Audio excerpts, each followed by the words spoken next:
हाँ जी, पुलिस वहां से चल चुकी है और कहा जा रहा है कभी भी आपसे पूछताछ हो सकती है। ऐसा है कि जो भी आएंगे उनका स्वागत है।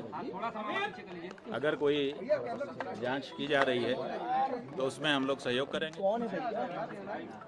क्योंकि पुलिस को, स्टेट को किसी मामले को निस्तारित करने में जितनी रुचि है उससे ज़्यादा हमें भी है कि ये कलंक लगाया गया है, जल्दी से उसका निस्तारण हो। लेकिन जी नीचे करो, नीचे करो यार, मुंह पे आ रहा है।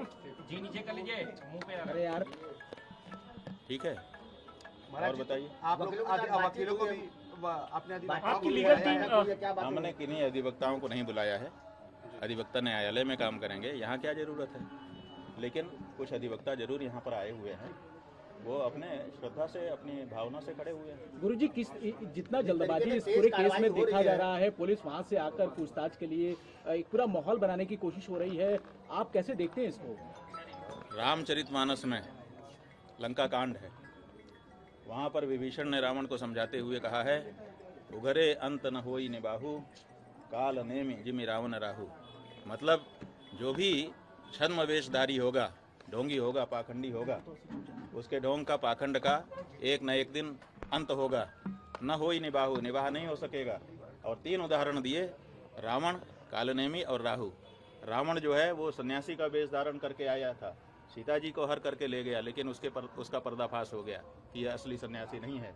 इसी तरह से कालनेमी यति सन्यासी का वेश धारण करके आया था हनुमान जी के सामने, उसका भी पर्दाफाश हो गया, छुप नहीं सका। और राहु देवताओं का वेश धारण करके देवताओं की पंक्ति में अमृत पीने के लिए बैठ गया था, लेकिन उसका भी पर्दाफाश हो गया। तो जो लोग भी छद्म वेशधारी हैं उनका पर्दाफाश होना ही है, ना होने का कोई सवाल ही नहीं है। इसलिए हम लोग निश्चिंत हैं। उत्तर प्रदेश की पुलिस जांच कर रही है। हालांकि जनता कह रही है कि उत्तर प्रदेश की पुलिस पर हमको भरोसा नहीं है, दूसरे प्रदेश की जहां पर बीजेपी की गवर्नमेंट ना हो वहां की पुलिस जांच करे। और हम तो जो पुलिस आ रही है उसी के लिए तैयार है कि भाई पूछ लो क्या पूछना है प्रश्न। तो महाराज जी सपोर्ट करेंगे पूछताछ में? हाँ जी, गिरफ्तार करेंगे। हमें कुछ जानकारी नहीं है, आप लोग जो बता रहे हो आप लोग ज़्यादा जानते हो। गिरफ्तारी का प्रश्न नहीं बनता है, क्योंकि गिरफ्तारी 3 कारणों से की जाती है। एक, जो घटना हुई है अगर, तो उसका एविडेंस सुरक्षित रखने की दृष्टि से। दूसरे, मेडिकल टेस्ट कराने की दृष्टि से। और तीसरे, जो अभियुक्त है जिसके ऊपर आरोप लगाया गया है वो कहीं भाग ना जाए।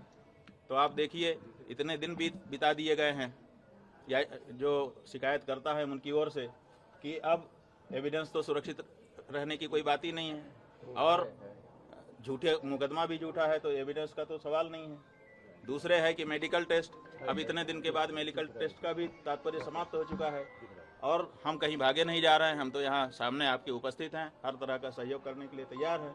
इसलिए गिरफ्तारी का कोई प्रश्न नहीं है। लेकिन इसके बाद भी अगर गिरफ्तारी की जाती है तो इसका मतलब है कि कालनेमी जो बैठा हुआ है वो चाहता है कि शंकराचार्य का अपमान करें, इनको जनता की नज़र में दोषी सिद्ध करने की दृष्टि से गिरफ्तारी की कार्रवाई करें। तो वो भी, हम तो पुलिस का कोई विरोध नहीं करेंगे, हम उसका सहयोग करेंगे।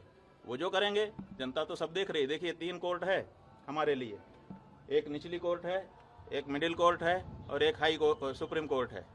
तो जो निचली कोर्ट है वो जनता है, जनता सब देख रही है और निर्णय देने वाली है। जो मिडिल कोर्ट है, हाई कोर्ट, वो हमारा हृदय है, हम जान रहे हैं कि हम गलत हैं कि नहीं हैं। और तीसरे ईश्वर है, सुप्रीम कोर्ट, वो भी देख रहा है कि कौन गलत है कौन सही है। तो ऐसी परिस्थिति में तीनों कोर्ट से हमको क्लीन चिट है।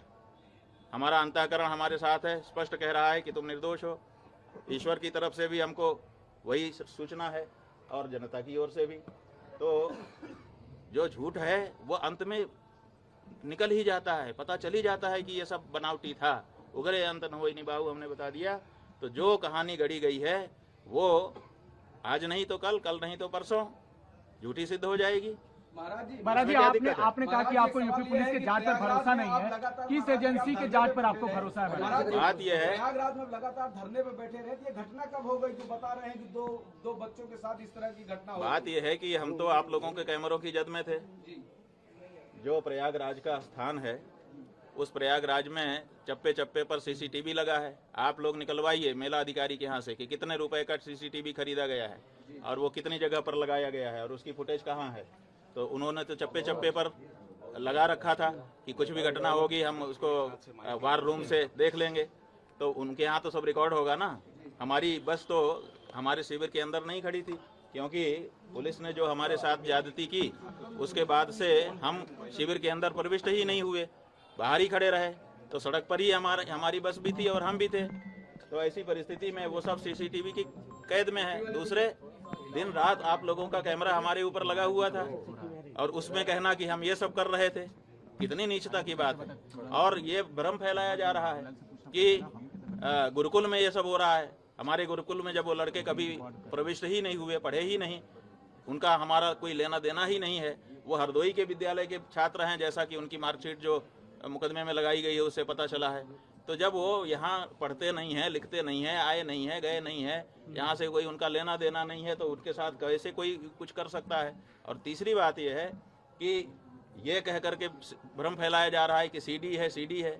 वो सीडी किस चीज़ की है, वो उसको क्यों नहीं सार्वजनिक किया जाता है। कहा जाता है कि बच्चों के साथ अन्याय हो रहा था और बच्चे जो है वो निकल करके गए, हमको आकर के उन्होंने बताया। जैसा कि देखिए कोर्ट में क्या है हम नहीं बता रहे हैं, लेकिन जो सार्वजनिक रूप से आशुतोष ब्रह्मचारी ने कहा है उसके आधार पे हम आपको बता रहे हैं कि वो कह रहे हैं कि बच्चों ने आकर के हमको बताया कि हमारे साथ ये हो रहा है।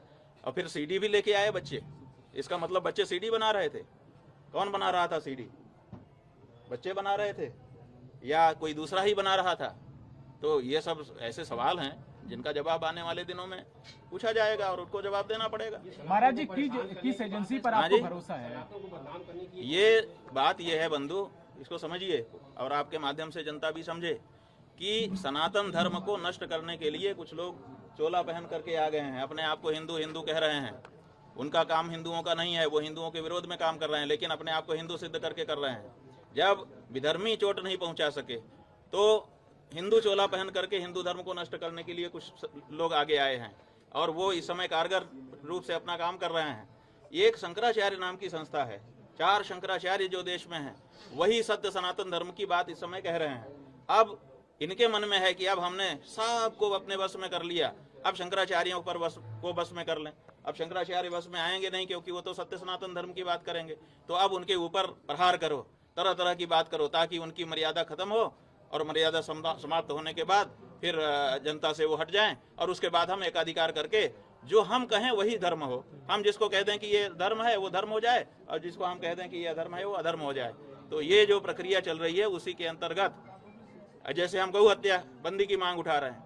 अब बहुत सारे महात्मा है जो कह रहे हैं कि हम सत्ता के साथ हैं। अरे भाई, सत्ता के साथ रहो, कौन मना करता है, लेकिन जो गौ हत्या को समर्थन देने वाली सत्ता है, जिस सत्ता के समय में गौ हत्या बढ़ रही है, जिस समय गायों की संख्या घट रही है, जिस समय बीफ का निर्यात बढ़ रहा है, उस समय तो उनसे सवाल पूछो तो वो नहीं पूछ पा रहे हैं। वो कहते हैं हम इनके साथ हैं, वो ठीक हैं, उनके लिए सारी सुविधा है। और जो शंकराचार्य कह दे कि गौ हत्या बंद हो, ये गलत हो रहा है, इसको ठीक करिए, उसके ऊपर इस तरह का लांछन और प्रहार किया जाए, ये हो रहा है। स्वामी जी एक छोटी सी ये हमारे अभिमुक्तेश्वरानंद के ऊपर प्रहार नहीं है, ये शंकराचार्य नाम की उस संस्था के ऊपर प्रहार है जिस संस्था के द्वारा सनातन धर्म आज भी सुरक्षित है। चलो।